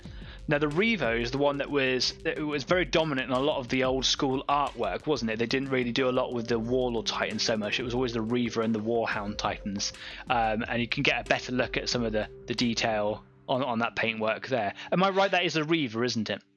It is a Reaver. The lore basically says that the Reaver is now on the decline as far as numbers go. Oh no. So. But it's a supposedly medium Titan. The main difference between, say, the Warlord, the Warhound, and the Reaver is the position of its reactor. Oh. On the Warlord and the Warhound, the reactor's at the back, and the Reaver, it's actually in the middle. So there's more armor protection around. All around. The Reaver's main power plant compared to the Warlord and the Warhound. Interesting. That's cool. Yeah, I like it. It's also worth noting that though there's not an awful lot of difference in the apparent size between the Warlord here, well, it looks like it anyway, and the Reaver, is that the Warlord is not the largest of the Titans. They are the ones that are even bigger, still Emperor class ones that are basically fortresses with legs. I'm currently reading a book and it's got one in there, and it talks about the journey that the guy has to make up inside the leg just to get somewhere. Yeah, brilliant. I'll take you over to the next picture here. And that is a close-up of one of the Warlord Titans there, and here you can really get a look at the detail of the paintwork that's all been done on there. Now these have all been painted by a gentleman named by Paul Evans. I found him posting up these 3 pictures on a Facebook group called Games Workshop Army Painters. You get some really good work that goes up there, and it's a really well-natured community on that particular group as well. So if you are interested, do head on over. When this show is done, I will put up a link, so if you want to get a direct connection there, then you can. Jeanette's put, all I can think about is RoboCop. RoboCop. It does have a robot in there, for sure. Yeah. Yeah. The Warhound does have similarities in some respects, I suppose, to ED-209, which is the enforcement droid there, which is a very cool robot. I love RoboCop. It's brilliant. I got in contact with Paul very, very briefly. I put up a post on his post, like a comment to his post, saying like, "Hey, I'd really like to put these up on my live stream. Would that be possible?" And he's like, "Yeah, go for it." So then I sent him a direct message. And when I did that, it comes up with some small details about Paul, and it does say that he's actually a manager of a Warhammer shop in Manchester in the UK. So he's obviously got access to to really stretch his artistic flair. So these are just phenomenal models, and I just love them. And I just thought it'd be really nice to kind of share them with the community. Go, wow, look how cool you could be if you paint as good as Paul. So well done, Paul. Thanks for letting me use them. If you are watching the show now or later on, thanks for letting me show these pictures off here. I think they're phenomenal. I've never painted one. I had one of the old Epic Warlord Titans just because I liked the model, but over the years it went somewhere else. So yeah, there's that. Anyway, there you go. Community Spotlight. Wanted to show them off. Let's come back to the one thing which does get me with those Titans is the way the yellow is done, because it's just two hardest colours to get well is white and yellow. Just because they're so low pigment generally. I paint with yellow a lot, and it's because of the difficulties of working with yellow that I decided to get an airbrush, just so I could get good coverage on it, because with a brush it was just too much work for me to do a horde army, and I wasn't very good. So there we go. So brilliant. Get yourself some models from Adeptus Titanicus, because it looks like a really cool game. I haven't played it. I haven't even touched a model. I haven't even been in the same room as a box set for it, but maybe hopefully when lockdown is over I might be able to go out somewhere and find a community that plays it so I can have a go. Maybe I'll invest, but this show's all about painting the models that you've got, and someone just crudely gave me a big box of images a little while ago. What can you do, eh? I also wanted to talk about to give another shout out to the same people or person I gave a shout out to last week, but I'd misplaced their little logo, and I just kind of wanted to bring them back up again. And that was GeForce Models, where I spoke about Gav Painter. Has a really cool name, and it has a hobby shop, Gav Painter. Cool. But he gave me basically a sticker and a little business card and a little handwritten letter. So here you go, GeForce Models, scale model shop, geforcemodels.co.uk. It's got a really good range of mostly historical warfare models, so airplanes, tanks, etc. I didn't see on the brief scout I had through his collection any Warhammer stuff on there, or kind of other games or fancy futuristic games, but he did say it's something that he really wants to kind of venture into personally and professionally, and it's his own business. He set it up from nothing, and is basically decided to start a job in something that was a childhood love, and that is working with scale models. And he was a really, really nice guy, and he gave me in the parcel that I received was a little business card, and then there was a little handwritten note on there, just says, "Dear Danny, I just wanted to take a moment to personally thank you for shopping with us at GeForce Models. Please enjoy your purchase, and we hope to see you again in the future. Best wishes, Gav Painter." So I got in contact with Gav straight away, just because I thought it was a really, really nice touch just to put a little thank you note in there. And I called him up, and we had a really nice long chat, and he's just a really, really nice bloke. And he also sent me a sweet in the parcel, and it was a vegan sweet because I'm a veggie, so I ate it, and it was really nice. Thanks very much, Gav. If you're watching now or later on, thanks very much, and all the best to you setting up your new business, or at least carrying on with your new business that you have set up. Good luck, sir. Yeah, well done. So if you have some models or paintwork that you want to show off on Community Spotlight, please just drop us a line. Either mention it in the comments to this video, get in touch with us in the live chat, or just send me a message on Facebook. So I'm always contactable. I'm always around. And if you want to show your stuff off, I'm more than happy to kind of talk about it, or give you critique if that's what you want, or just to kind of celebrate something that you've done. Likewise, if you know someone who provides a really good service, or some really good businesses that are out there that you just kind of want to say thanks, or bring to everyone's attention, then let us know, because we're more than happy to talk about them and shout them out here as well. Also, like Adrian, if you want to be a guest on this show and just kind of join in the natter, then please also just hit us up. You can get us in contact on YouTube, Facebook, Instagram, wherever you like, and we'll sort that out for you. So yeah, there we go. I'm going to get back over to my Panther here, because I've decided I'm going to go for it. I'm going to do colours at a time, not sections at a time. So I'm going to go to the wheels, and I've set my double road wheels up here. I've left one out because this is one I want to do in primer red, and if I change my mind I can always go back to the paints later on. What are you up to, Adrian? I am currently working on the base for Sly Marbo. There's lots of switching between sort of browns and greens because he's on a jungle base. So yeah, because the Space Marines that I paint are supposed to be like, I wanted to depict them in the jungle. Doing jungle bases for a lot of Marines was a task. It's one of those problems that I haven't really thought out how I'm going to do it. Probably some mud effects, some aquarium style plants perhaps, who knows. So it's just deciding on what colour to do the leaves and such like now. Traditional green plants? Pretty much. As I say, I was talking to you earlier about how I've just noticed that the Little Shop of Horrors yeah. plant with his vine wrapped around the it's brilliant. I love plunger detonator. Obviously I want to work a little bit, get him looking a bit good, as it were, but I'm quite limited on what greens I do actually have. Oh right, you only have like a couple of greens. Well, I say I've got a couple of greens. Obviously I've got Dark Angel's green, but I don't want to. I've got an orc head on the ground as well. Oh, I see. Yeah. Orc head. So I don't want to do the leaves the same colour as the orc head because they'll lose the head in it. So perhaps play with some browns and mix them in just a little bit and see what sort of different colours and hues you can kind of come up with. Well, normally I would go, well, particularly with the orc head, I went Caliban green, Null Oil sludge wash, because I work better with my sludge washes and what have you than pin washes. Sure.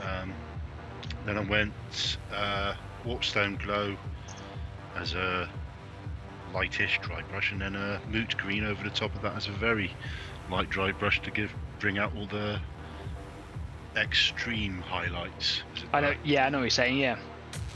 Well, what I might do with the leaves is, well, I'm looking at. I've already started. I'm starting with the Warpstone Glow, and I'll probably do a different green over the top of it. I do have I think it's Gauss Blaster green, which is a very pale green. It's very difficult, isn't it, when you're trying to work with the same hue, the same colour, but you're trying to get different tones and variations of it all on the same model. And if you're not careful, they can all blend. But then if you go too far, they can stand out too much, and you might as well just done a different colour anyway. It's very difficult. Yeah, well, I say I think by starting with the Caliban green, it gives it a really deep, dark texture to it. Yeah. Whereas starting with a lighter green to start with, you lighten it up from the outset. Yeah, that's what I found when I was doing my acid pools on my Tyranid bases, is that I started off with a really dark green. It's just simply called dark green from Vallejo, but it is the same as Dark Angel's green or Caliban green as it's called now. That is right, isn't it? Yeah. Is the old Dark Angel's green, yeah. Yeah, by starting off... It's a slightly different shade of green to the old Dark Angel's green. It's a bit... Is that just because they've remade the recipe? It's slightly bluer. Oh, right. There's a bit more blue tint to it. It's not as green as it was, as it were. So, has that affected your models over time? Well, yes and no. Because of the way, obviously, I do I do my Dark Angels green, it hasn't affected it as much as if I was just doing it as Caliban green and then Nuln oil over the top of it. It's Okay.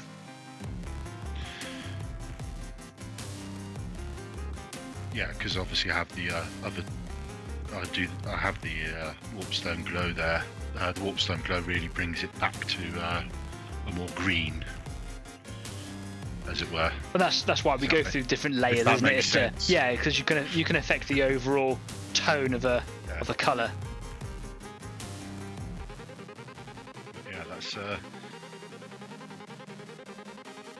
that's what I'm trying to do at the moment. Is just trying to get the leaves to pop without popping too much. Yeah. I'm really getting some good results from the airbrush now. I seem to have it working well. I just pushed that needle just probably 1/3 of a millimetre forwards. I didn't realise it was not set in properly, and it's just really flowing now. So any adversions, is that the right word? Aspersions? Any fear of purchasing this product, Transpirator, that I was talking about earlier? Yeah, I think I'm completely over them now because it's really working, getting a good flow. I think the word you were looking for there was aversions. Aversions, aversions. Yeah, I stammer. Aspersions is saying bad things, as you cast aspersions upon my character, my good sir. Whereas aversions is reverse to something. I was not casting any bad names or anything. Quite the opposite. It's a really good product, and I've got my airbrush really dialed in. So yeah, go buy this stuff if you want to. It's good. Right, back onto these wheels. Transpirator, in case anybody wants to catch up. Transpirator, not translucinator. It's very different. Translucency and transparency, very different. Oh. So do you remember last week I mentioned the possibility of going to a convention as a part of the Easy 8 community and setting up a table? What do you think about that in an ideal world? In an ideal world, I think that's a pretty damned good idea. Cool. I mean, obviously there is, the world at large that we have to kind of get through, which is the pandemic and lockdown and things like that, and social distancing. That is going to be an ongoing issue. And of course, there's people who haven't really done many models at the moment, might not want to bring that unfinished models to a display. I totally get that. But in an ideal world, I think it would be a really good idea just to kind of bring a little presents and show our stuff off on a table, if people want to, that is. I still might. Yeah. So I think it's a pretty good idea. You get people to sort of see what sort of stuff we, as a community, do. From the 1 to 35 scale models like Darren and yourself at the moment, and hopefully not too far in the future myself, down to doing things like the Battletech mechs, like Kislin does. Yeah, they're looking really good because she's been doing several scales, isn't it? Well, a couple of scales, large scale, small scale. I'll just run out again. Oh my god! I'm just going to put a bit of water through this airbrush because I don't want it to build up in there. Yeah, I think it'd be a really good idea. Something cool to do a little bit later on down the line. I was going to be doing a little bit of research about Comic-Con and things this year, but with all the life stuff going on outside of the show, I haven't had a chance, but it has been on my mind. It's not something that I've forgotten about. So yeah, I will be looking at details of doing or trying to book conventions for anybody in the future. Just bear with me while I get my life sorted out and potentially get a job, because that would be nice. If anybody watching live right now, anybody watching live right now or watching it back on playback, you can either drop a comment into the live chat or into the comments of the video later. Let us know what you think. If you think it'll be a good idea to get the community together and go to a table, there'll be no cost to you guys. I'll book a table as part of the show, and come along, we'll pre-arrange it well beforehand. What do you think? Is it a good idea? Is it a bad idea? Would you like to do it? Would you not like to do it? Do you know someone that would be interested? Jeff has put, if you can't have a table, just t-shirts and walk around sounds good. Yeah, absolutely. As a bare minimum, I think we will definitely do that. I'll get some t-shirts made up, and you can order them. And then, yeah, we'll have a little bit of Easy 8 presents. That'd be really cool. 4, 5, 6, 7, 8. I'll do 8 this time because I haven't got so many wheels to go through. Making sure that my ratios are consistent and accurate.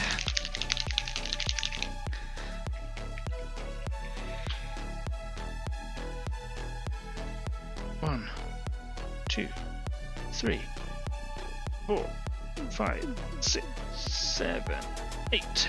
There we go. You can buy this in a larger bottle, and if it starts to be a really good product for me, then I might end up getting one of those, because I might end up going through it quite quickly. I think it's yet to really show off its performance, because I'm only on that first layer of filtering. I'm about to go into the next stage, and I think it will really start to show then.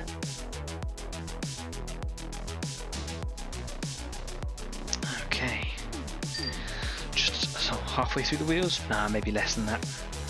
So many wheels. Be prepared if you're looking at buying a 1/35th scale model, and it's going to have, if it's a tank, or it's got a lot of wheels. All right, it takes a long time. And the only way to get through it, of course, is just to do it. Crack on. Yes, I was going to say that doesn't matter whether it's Panther, Tiger, even the Challenger 2. I used to have one of those. It was all separate wheels. And there's just lots of them. Just lots. Just so many. Luckily at the 1/35, it doesn't seem to be, unless you particularly like enjoying that sort of pain, it doesn't seem to be single track links. No, like Darren mentioned last week, you can buy them if you want to in brass, which does sound cool. I'm not at that boss level yet. Oh, it's coming out a bit thick. Sort that out.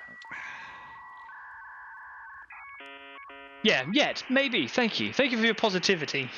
I like that. Yet. I don't think I ever will be. Don't say that.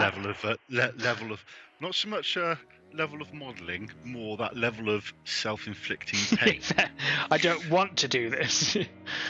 Well, I have seen on varying groups. There's a group out there on Facebook for Tamiya. There's a Facebook group for everything.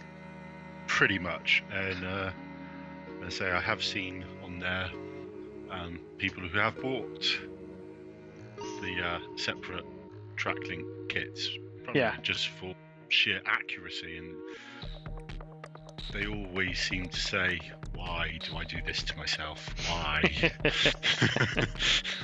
Yes, just I'd like to think I'm good enough to do it, but I think that might just be my brain preparing me for don't do it. Yes.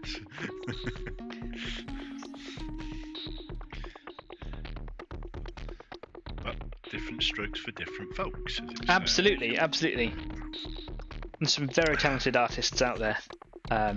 Way more talented than I am. Will I do this one? No, I'm going to leave that one, because that's my little cluster of 3 at the back there.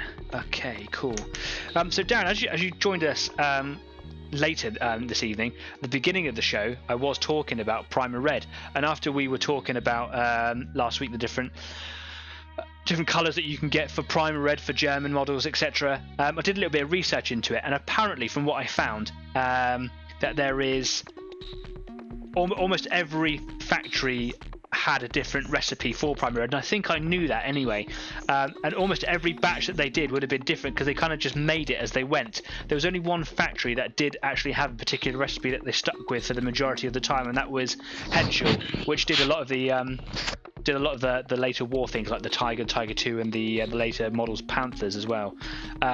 So at the level that I'm at, I've decided that I'm just going to kind of make my own Primer Red, and I'm going to use the camouflage colours that I've got.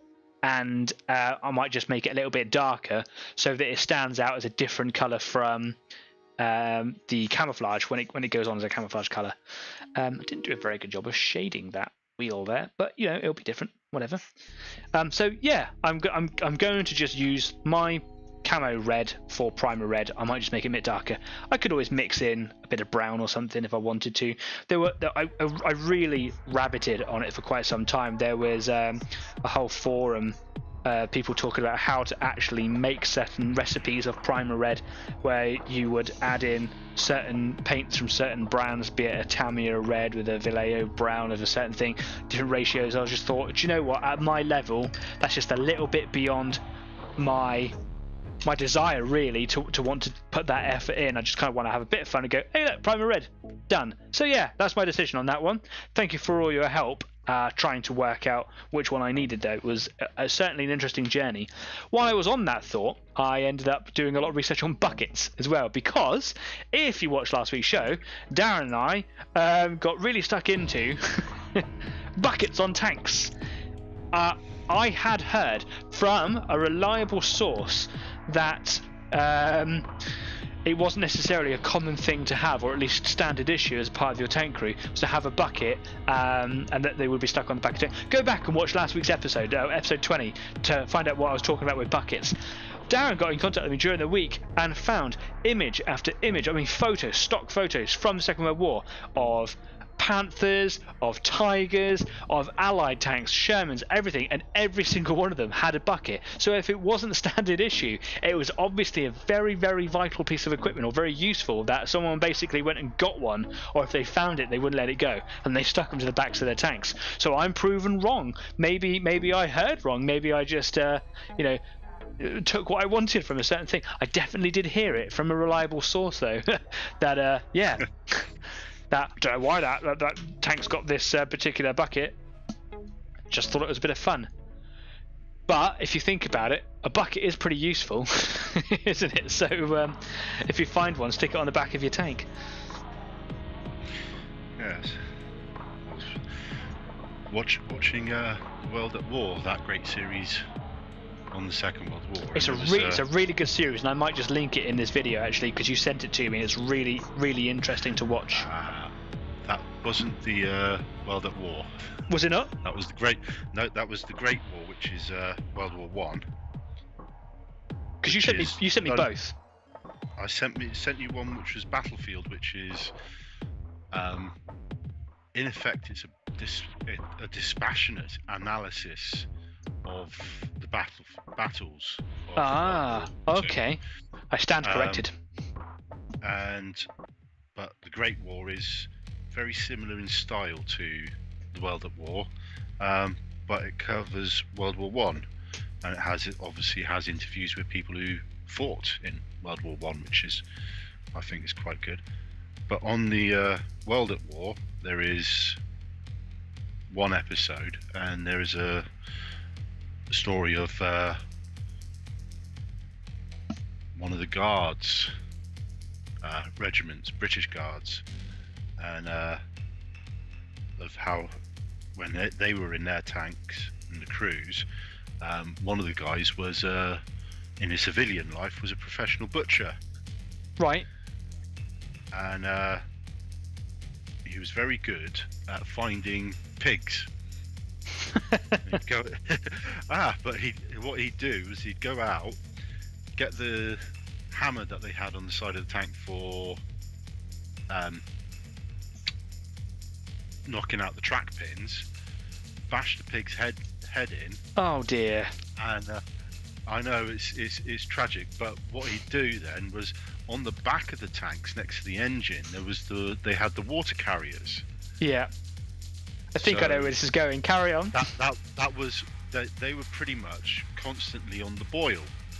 So he'd butcher the pig and stick and broil joint to meet up, and apparently they had the most wonderful pork chops all the time. That is pretty much where I thought you were going with it as well. That is, if you got to eat, you got to eat, and in a wartime situation, you go to some extremes. But as a veggie, I find that somewhat tragic. But yeah. Eat, in the war, eat when you can, right? Yeah, it's just little stories like that, which I find it humanises absolutely the people who are fighting. It really does. War and what have Something that I find probably one of the reasons why I pursue my interests into sort of war and things like that is it happened recent enough in our past that we still talk about it frequently, but far enough that we don't really attach ourselves with it very much. It's very easy to kind of forget what we were fighting for or what our nations were fighting for and why. And I think it's a really important message to not forget. And like you're saying, like little stories like that really kind of shine. War is very different nowadays, and even though I'm sure that there are a few stories out there that are similar, I bet they are very far and few between. But I bet back in the First World War, Second World War, things like that were very, very commonplace. Well, they both the World at War and the Great War. There were people on there who basically said that it was the happiest time, the most fulfilling time of their lives. It's one of those odd things. Well, the war itself. The war itself, yes, because they didn't have any of the encumbrances of modern life. That's crazy talk, isn't it? Yeah, well, if you're fighting on the Western Front or on the Eastern Front, actually in the trenches, you had to look after your mates, obviously keep your head down, but medical, food, and all that was provided for you. So yeah, I'm sure. And I mean, one of the other stories that came out from watching the World at War was one of the guys. I mean, most of the excuse me, the humanising stories actually came out in the. Basically, you see it in the last episode of it. And they basically sort of said, "Oh, it's all quite fulfilling, what have you." I never have felt so fulfilled before or after. You look for your mates, and it's that sense of camaraderie, isn't it? Yeah. Yeah. Comrades. Yeah, comrades in arms. I'd like to say I understand it, but certainly not to the level that maybe they're talking about. No. We've got some comments dropping in. Jeff says, make boats then, no wheels. Okay, yeah. Just cut the whole bottom of it off. Maybe I should just make tanks being submerged in water and just do like a resin water effect around the bottom edges of them. Darren says, there are lots of rivet counters out there when it comes to 135th. Yeah. Unfortunately, wherever you go, in whatever hobby you do, there'll always be the kind of naysayer culture that goes along with it, or the people who can't credit you enough, or people that want to pull something apart. And unfortunately, that is one of those things.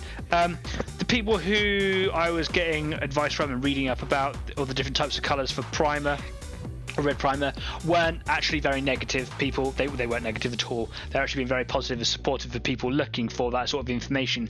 It just wasn't. I just decided to not really go that in depth into it.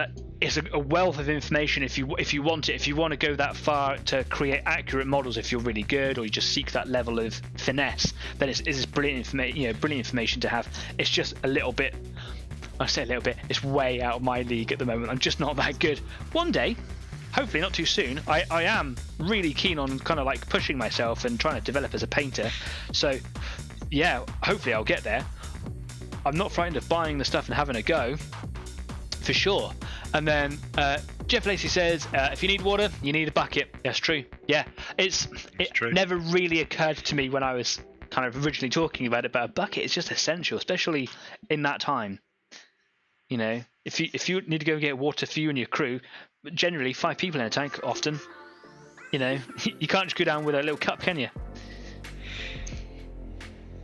and that bucket was probably used for everything. Yes. Mechanical, life-saving stuff, other things. I was going to say, ew.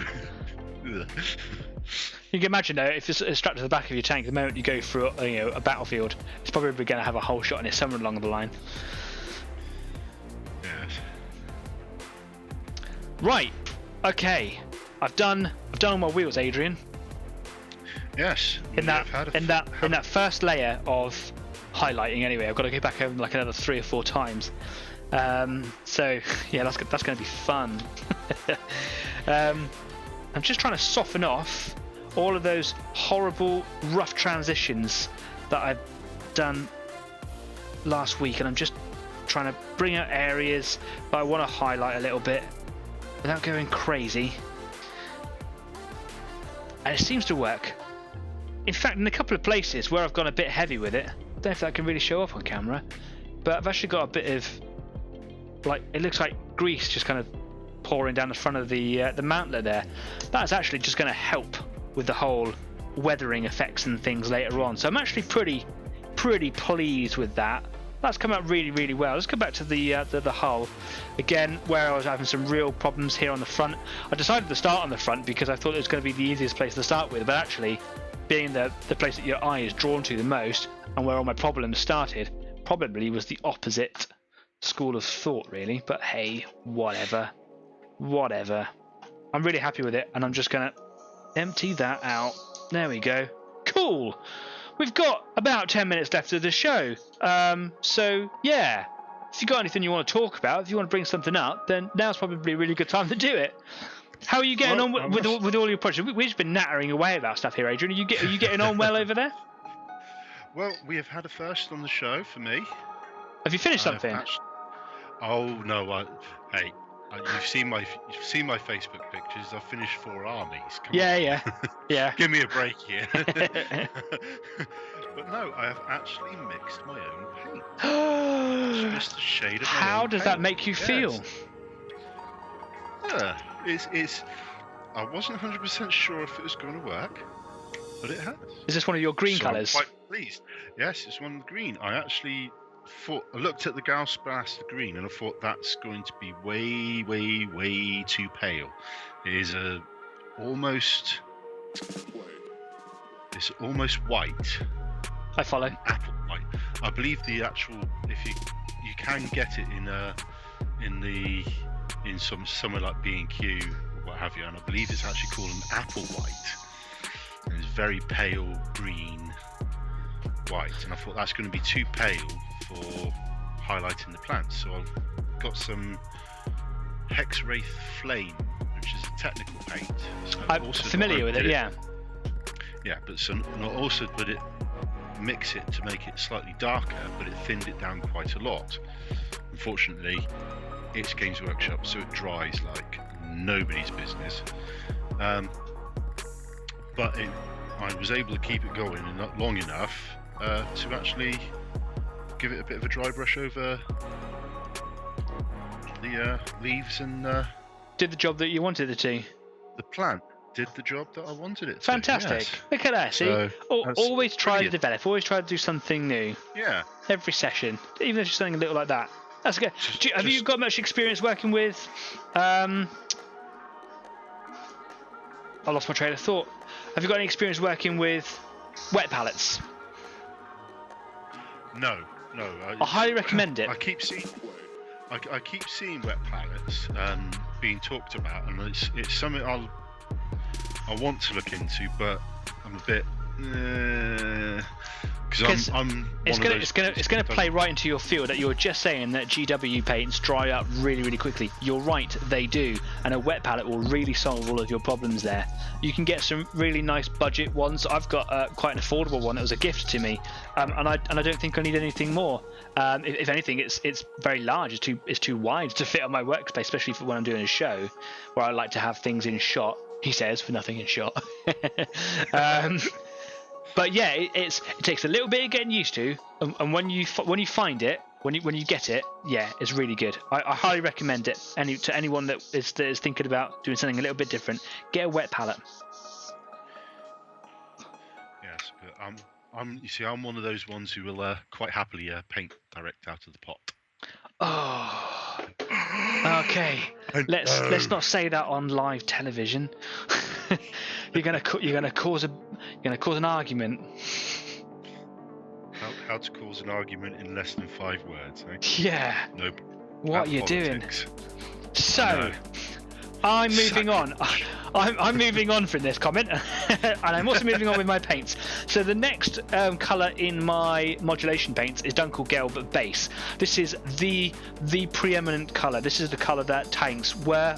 Late German tanks were, and if I wanted to do non-modulation, then I would just paint it in this colour. It is the base colour that I started it with, and then I've done pre-shading, and then I did a bit of dark base, or dark Dunkelgelb base, to kind of soften up those transitions and to start affecting some of the open areas.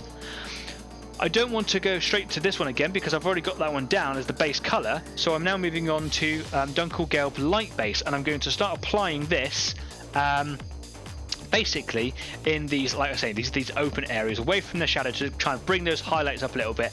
I'm going to probably water it down a little bit more, so I'm going to increase the ratio of transpirator to give that more glaze effect, so that I'm not like applying a heavy deluge of colour to that area, so it's not going to go really bright.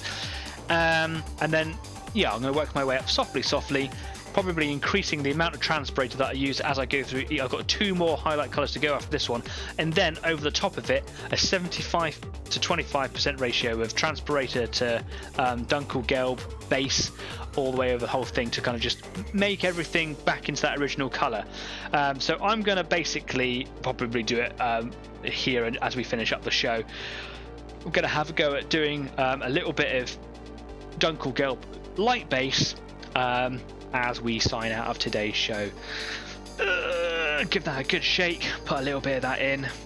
Let us know how you've gotten on today. If you've been doing some little projects at home, if you've been painting up your armies, getting grey collections, or if you've just been watching. Let us know how you've got on. There's been quite a few people watching today, but you've all been quite quiet, and I'm quite interested to see what it is that you're doing, or find out what it is that you've been doing. If you're so inclined, please drop by Facebook and put some pictures of what you've done at the end of the show. And I will also take some pictures of what I've done here as well, so that you can see my errors and you can see my successes as well. Adrian, hopefully it'd be nice to really see your paints as well, like the mix that you've done, and your slime Marbo base. That'd be really cool. I'm really interested to see this little shop of horrors look alike.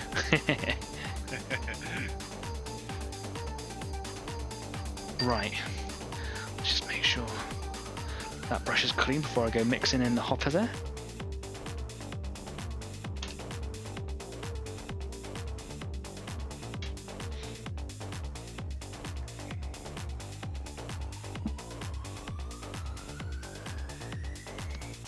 I think when I cleaned up the hopper, I think a little bit of dried paint went down inside, so I might start experiencing some minor blockages. Should be a bit of a bummer, but well timed for the end of the show at least. Now you can see that is, my lights don't bleach it out, quite a brighter colour compared to the other colours I've been working on, so I'm going to be real gentle, and I might actually have to go back with a bit of standard Dunkelgelb to soften it down if it becomes that too bright. But do you know what? I started on the front, so I'm going to go with the front. I'm not going to learn my lessons, just so we can see how different a colour this is. Come on, don't be so timid. Actually push that trigger down. There we go. I'm trying to not really soften transition edges anymore from the shadows. That was done in the previous colour. What I'm doing now is I'm just working out those wide open spaces and those bolder areas, ready for kind of artificial highlighting. Like I've said so many times before, this is not a realistic scheme. This is not a realistic attempt at creating shadow. It's false shadow, really. But when it's done, when you get good at it, it looks really cool. And I've been informed, though I don't know how reliable it is, that it was one of those things that painters who paint things like Gundam and all the Japanese anime things that started to do, that tried to kind of bring a false sense of realism into it through alternative effects. Don't know how true that is. Interesting nonetheless, though.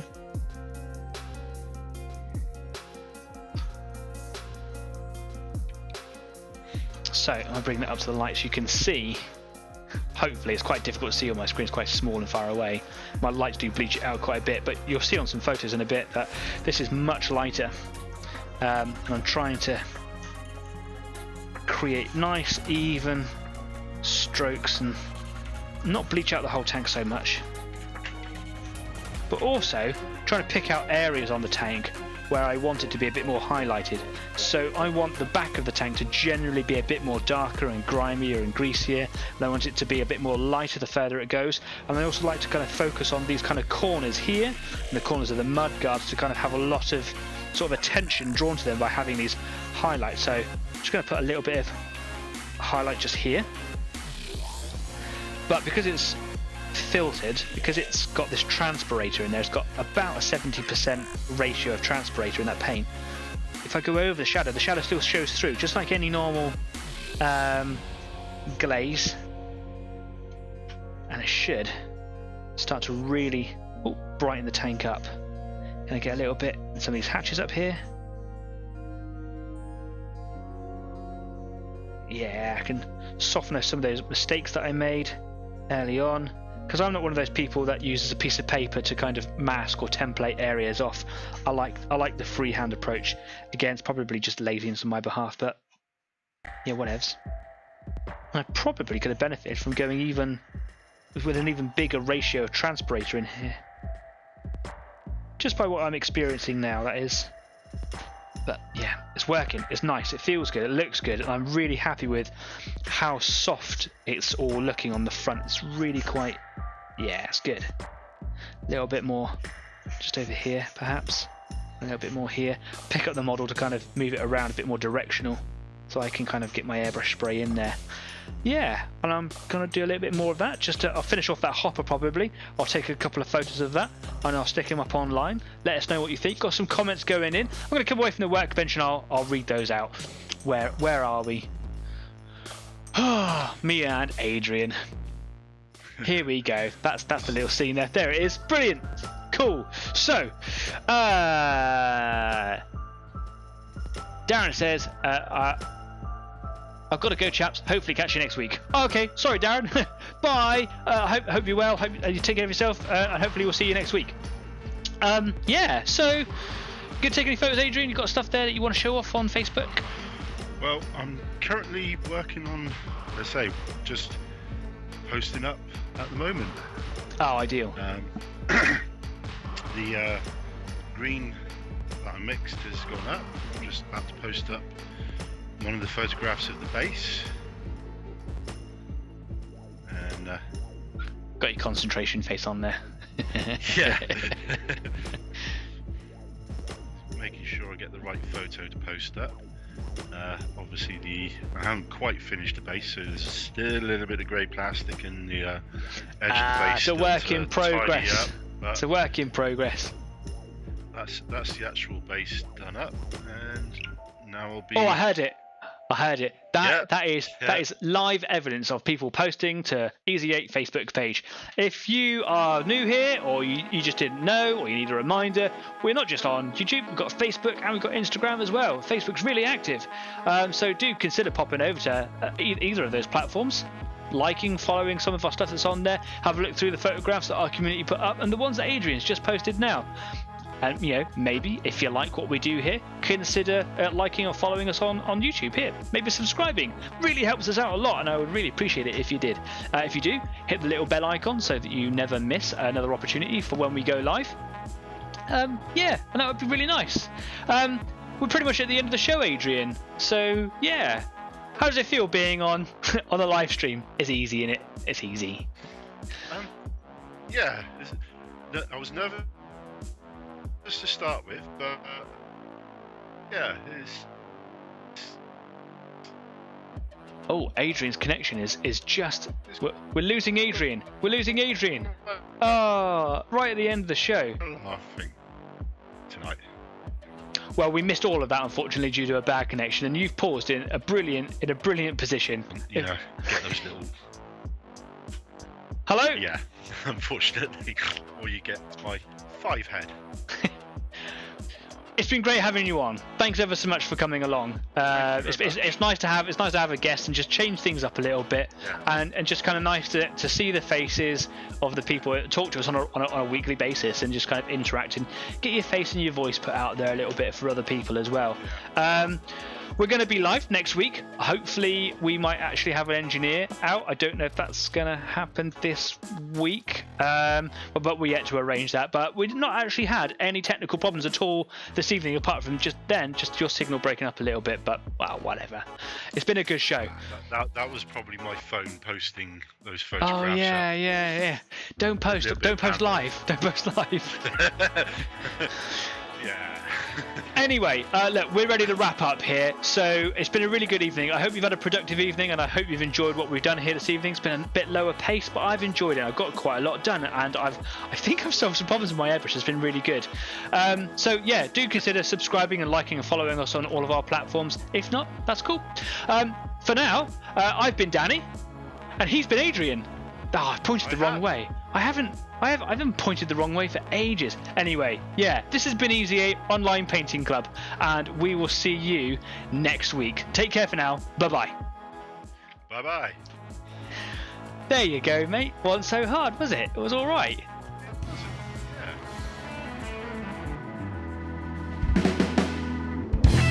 It's been a good laugh. Now it's time for a beer.